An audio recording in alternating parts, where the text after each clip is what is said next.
What's going on, family? It's your boy Donnell. Welcome back to our RUDF mental health series. Today's topic, 5 ways you can become a better dreamer. Let's talk about it.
Alright, we're going to get right into this, but let's go ahead. Before we do, please hit the subscribe button, hit the like, send all your comments my way. Please help me grow this channel as organically as possible.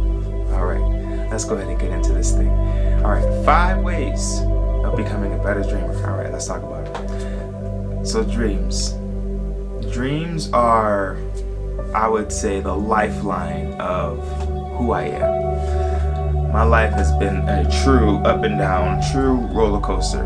You name it. You know, I've pretty much experienced it, almost experienced it. You know, whether it was being homeless, whether it was pursuing a crazy dream, well, what many would call a crazy dream in acting, modeling, music, the entertainment industry. You know, I still went out to LA and we tried it.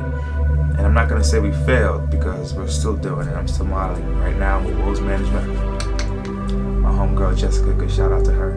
But, you know, the dreamer in me never dies, no matter what my life presents. So if my life is telling me that my bank account is 0 or, you know, negative, which it's been many times, I don't let that dictate my future. I don't let that dictate my day. I look at it, I see it, I understand that it's separate from me in the sense of I'm spirit and that is human, that's flesh. So I look at it that way. So if you look at your problems as exponential from you, it'll help distance you. I'm digressing. But you as a dreamer, you're open to the possibility, right? You're open to a new way of thinking, a new approach. And if you're out there and you're watching this, most likely you're like, well, D, I'm not there yet. I need those initial 5 steps. You know, I need some pointers. And these, by the way, disclaimer, these 5 steps, these 5 pointers, this is my experience. You know, you could go talk to a guru and they can give you probably 120 plus pointers on this, but these are my 5 pointers on how you could become a better dreamer. When we think about becoming a better dreamer, we want to think about cultivating curiosity. And when we cultivate curiosity, we embrace a curious mindset. You know, we start asking questions, we start exploring new ideas. The approach on life is just a sense of excitement. Without that, you know, that's not serving us. You know, curiosity also fuels creativity and it also opens the doors to innovative thinking. When you're thinking about innovative thinking, that's you thinking outside of your box, not you reinventing the wheel, but you're thinking outside of your box. If you allow your curiosity to fuel your creativity, you're on the right path. All right, number 2, my favorite, creating a vision board. Every new year for the past 8 years, my wife and I and a group of friends, we'll create vision boards for the new year. And we'll obviously get the magazines, we'll get the poster boards, we'll cut up everything, we'll get the glue sticks. And what I'll do is I'll put my pictures up, right? I'll put all my cutouts out, but then I'll write, little things like, I want to be the best instructor. I want to be the best father, a growing husband. I'll write all these little interpersonal things on my vision board. That way, it's like, when you write something down, it becomes more intentional. It becomes more real. When you read it out loud, it becomes more real. So with that, that's how I think of that. I think of when I write things down on that vision board, kind of going a layer deeper than just cutting everything out. It just helps expand on it. And obviously, you gotta sign that and put the date on it, and then we hang it up in the bedroom and wake up every day and just look at it and walk and try to walk as close to that truth as possible. And you look up and it's like a year later and you're like, wow, maybe not everything came to pass. So maybe not the house, maybe the materialistic things didn't come to pass. Maybe we didn't get the Ferrari, maybe those things didn't happen, but keep putting it on there, because now guess what? The promotion you wanted that was on there, you got that, right? The company you wanted to create, you did that, didn't you? So those things are gonna catapult you to get in that Ferrari that was on that vision board for 1, 2, 3, 4, 5 years, whatever it is. Don't let the dream die. Do not do it.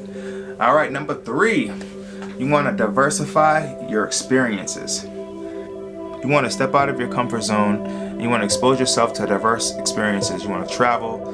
You want to try new hobbies. You want to meet new people from different backgrounds. You want to try these experiences so you can inspire fresh perspectives and hopefully ignite your new dreams. So when I think about diversifying experiences, when I first got into cycling, oh man. So it actually started, side story. I'm an avid rollerblader. I absolutely love rollerblading. And I'll get out there with my music and I'm just like vibing, I'm just like around the lake. And I'm like, oh, man, I wonder if I could teach this. I wonder if that's a good thing. And I'm like, well, it's not 94, it's not 97, so it's probably not really on the market, but I kept trying to tease it. I'd ask Lindsay, my wife, I'm like, hey, what do you think about this? And she's so supportive. She was like, oh, I think that's a good idea. That was a great idea. I actually know people who would actually sign up for it. But it took a trip to North Carolina to visit family, and my stepmother poured life into me and prophesied over my life and told me, hey, you ever thought about cycling? And it was one of those things where the fireworks went off, and it was like that aha moment, but at the same time, it was like, I've never done this before. This is something something new, something that makes me uncomfortable because I'm coming from my acting, modeling life. I'm coming from my high school pre 19, 20-year-old athletic self where I was just a jock, football all day, lived, breathed it, smelled it, all the things. That was the focus.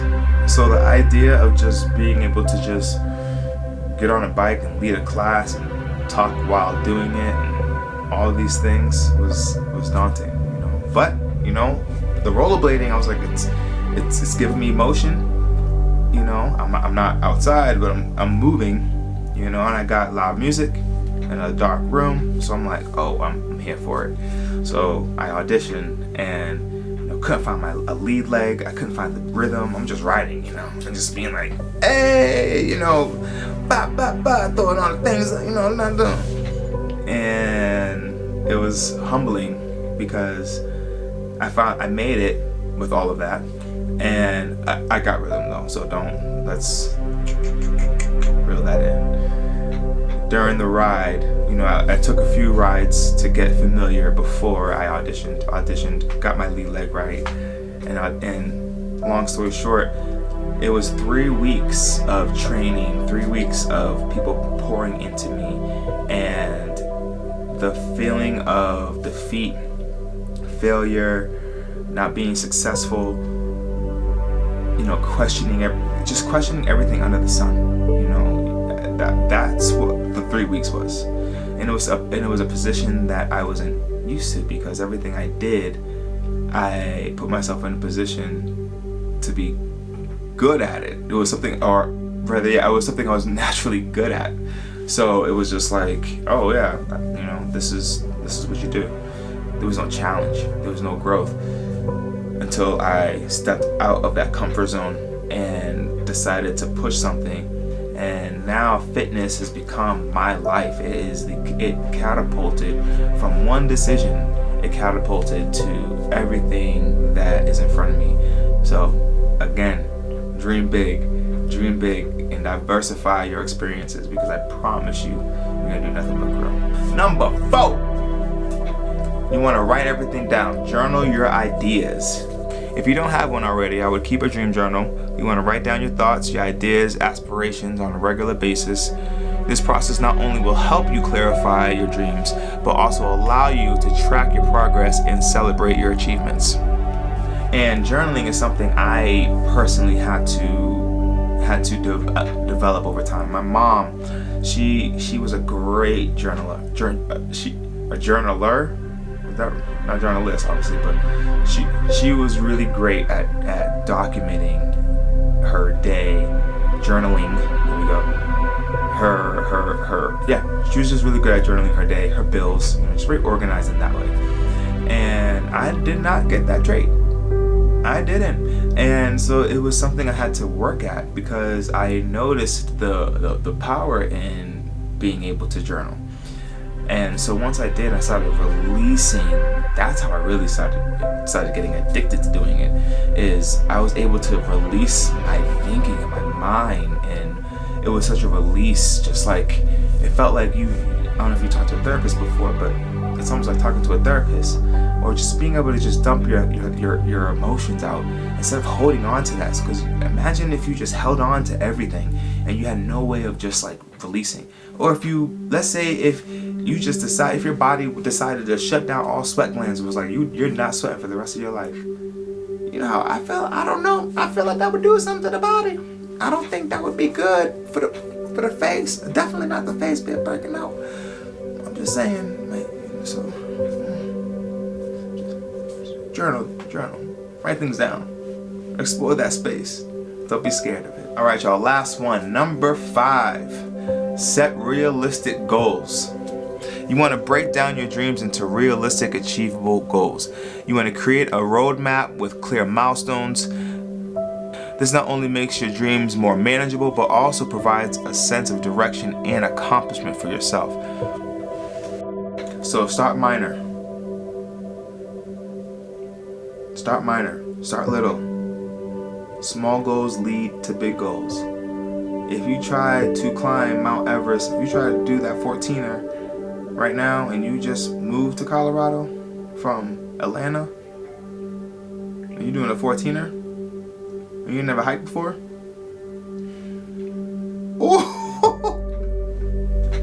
little goals. Doesn't matter how small it is. Let's say you want to start your business, right? Let's go ahead, create your business plan. Write it all out. Boom, boom, boom, boom, boom. Now that you did that, go get an LLC. Wow, now you are an official business. Check that out. Maybe you get a logo made. Baby steps. What ends up happening is when we go right to wanting to be the Beyoncés, we want to be as great as possible. Whatever obviously my analogies are entertainment, but wherever you are, if you're in business, maybe you have dreams and aspirations of being the next Bill Gates. I have whatever it is for you. You have to reel yourself in. Even if you have the resources to go all the way to the top, if you do not learn and grow yourself, read books, educate yourself, find mentors, find people to help build you up to become that person. Without that, it's not, that road is gonna be real hard. Because, take it from me, someone that wanted so much, and wanted to just go from 0 to 100. I didn't wanna just, feel the engine purr, because there's joy in feeling that engine purr. I didn't want to do that. I wanted to do burnouts right now. Boom, running through tires every week. It wasn't until I slowed down, it wasn't until I built valuable people around me, it wasn't until those moments, that's when the elevation came. If it wasn't for that, I would still be struggling. I would still be trying to crawl out that what's that analogy with not the crab, the lobsters, in the bucket, and then you have the crabs. You see the crabs pulling each other down. I wasn't pulling anyone down, but I was in that bucket. You see what I'm saying? I was in that bucket. And it's because I was surrounded by other crabs. So again, set realistic goals, surround yourself by people who support you and love you. Stop by this channel because I'm gonna support you, and I'm gonna shower you with all the love, all the virtual love. And if you're here in Denver, hey, stop by Studio Climber, stop by stop by Cycle Bar Denver. Let's make it happen. Let's meet up. Alright, y'all, I will see you in the next video. We got another vlog coming out, just showing you the day in the life. Please hit the subscribe button, and if there's anything that you want to contribute to this video, please hit the comments. Alright, y'all can spread that compassion and love. I'll see you when I see you.